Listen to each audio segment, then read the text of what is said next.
The rich buy assets, the poor only have expenses, and the middle class, they buy liabilities, thinking that they are assets.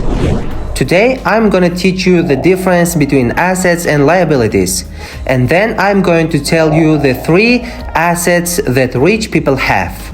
The difference between assets and liabilities is very simple.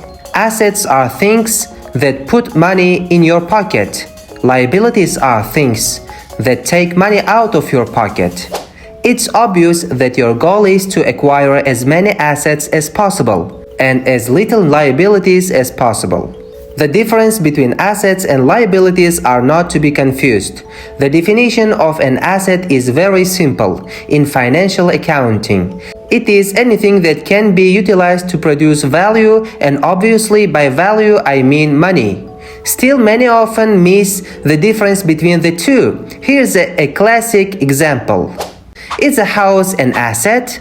Some think that buying a home is an asset. Unless you plan to sell the property, it is a liability, and a pretty big one. It's going to take money away from you for years to come due to the mortgage. Not to talk about all the maintenance costs that you're going to sustain on a monthly basis. That's no putting money in your pocket, if you ask me. On the other hand, if you plan to resell the property at a higher price, that can be considered an asset. You can also call assets investments. If you pay to acquire, why? Because investments are anything that can bring a miserable return on an initial payment. For example, acquiring stocks or shares and bonds is acquiring assets, because they will generate money for you via dividends, or you can resell them and generate profits through capital gains. Is a car an asset? Another interesting one is a car. If you buy a car, the price goes down tremendously the moment you buy it. Used cars are worth extremely less than new cars, so it would be foolish to consider them assets, right? Well, many still discuss this, arguing that since you can later resell the car, you can consider it an asset. In my world, a good asset also needs to generate profit. Something like a car that rapidly depreciates is not to be considered an asset. Whether you sell it 2 hours or 2 years after buying it, you will still not be profitable because you won't sell it for a higher price. Obviously, there are some exceptions. There are historic cars or collectible cars that can raise in value.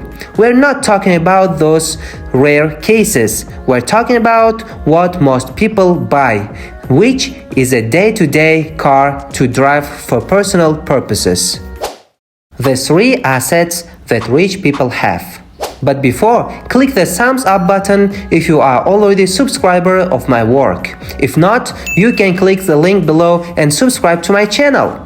Now, in spite, it doesn't matter what industry they're in, and they are from all walks of life. What I've noticed is all these successful people have created their wealth in 3 main asset classes. Asset class number 1, businesses. A business they start themselves, or a business that they are a partner of, or in some cases someone else's business that they have invested in, or it could be a business that they founded so many years ago that they sold. But most of the time they have created their wealth in businesses. Is knowledge an asset? Knowledge is in fact an intangible asset. The reason it's considered an asset is pretty simple. If you learn a valuable skill, then you can make a business around it and then grow your own business. Learning is the key, and the better your knowledge becomes, the more you'll be paid for it. Now you need to watch these 7 money secrets you won't learn in school, right here or down the video. Asset class number 2, stocks. They have stocks, index funds, mutual funds, options. What I notice is rich people, they like stocks. They have a stock portfolio because of liquidity that they could sell and get cash anytime they want. They can turn that shares into money. And also, in some cases, of course, future earnings and appreciations. Sometimes they invest for the dividends, so dividend stocks. So they have paper assets. The mother of all assets, stocks. If you don't know how they work, I'm going to make it so simple. Stocks are the most well-known assets and they have huge potential. For those that know how to invest in them, what are they? Stocks, also called shares, are a fraction of a company. When you buy a stock, you basically buy a very small percentage of that company. I need you to understand that when you buy a stock, you're basically becoming an associate to that company. If you own enough shares, which means you own a bigger slice of the company, you could also have voting rights when the company makes important decisions. 2 ways to make money with stocks. There are 2 ways mainly to make a profit with stocks. The first, which is the most common, is capital gain. This means that you buy a stock and you wait for its price to go up and then you sell it. For example, you might buy a stock for $5 and then sell it for $7. You would make a profit of $2 and you're good to go. Do prices only go up? No, they fluctuate. That's what all the graphs represent. Prices can go on and down depending on demand and supply of the market. The more demand a stock has, the more it will cost. So, if you think that a stock will grow in demand in the future, you should buy it because it's going to rise in value, which means you will be able to sell it for a higher price. However, you should be careful. If your predictions are wrong and the price doesn't go up but down, you will lose money. The second way to make money with stocks is with dividends, which are issued yearly, quarterly, or semi-annually twice a year. Dividends are the equivalent of your ownership in that company. Back to the brick example. If you buy 1 brick out of 100, you will get 1% of the profits of that house. Makes sense so far? On the other hand, there is also a cryptocurrency. Nowadays, lots of rich people, they have a crypto portfolio because the return of them really huge than stocks. But Bitcoin and other cryptos are a little bit risky. So it's up to you, hold it or not. But if you want more videos about cryptocurrency and Bitcoin, comment below and make sure you subscribe to my channel. I'll explain them on my next videos. Asset class number 3, and that is real estate. Now, most wealthy people, they either have created their wealth through real estate or they hold their wealth in real estate. I'm talking about rental properties. It could be condos, houses, commercial properties, apartment buildings.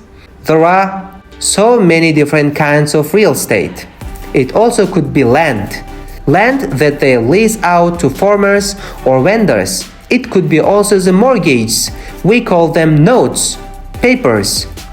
That could be also part of their investment strategies. It could also be parking lots. Those are cool. Or self-storage units. Those are cool too. Or it could be REIT, Real Estate Investment Trust, right?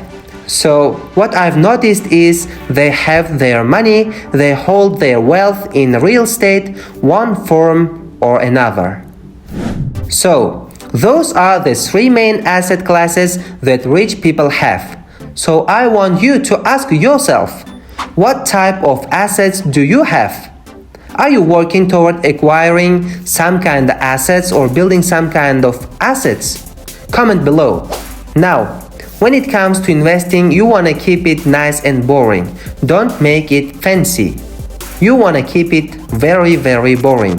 If you're having conversations with a buddy every weekend about, hey, look at my latest investment, look at my latest thing, I just put my money in, that's not a good sign.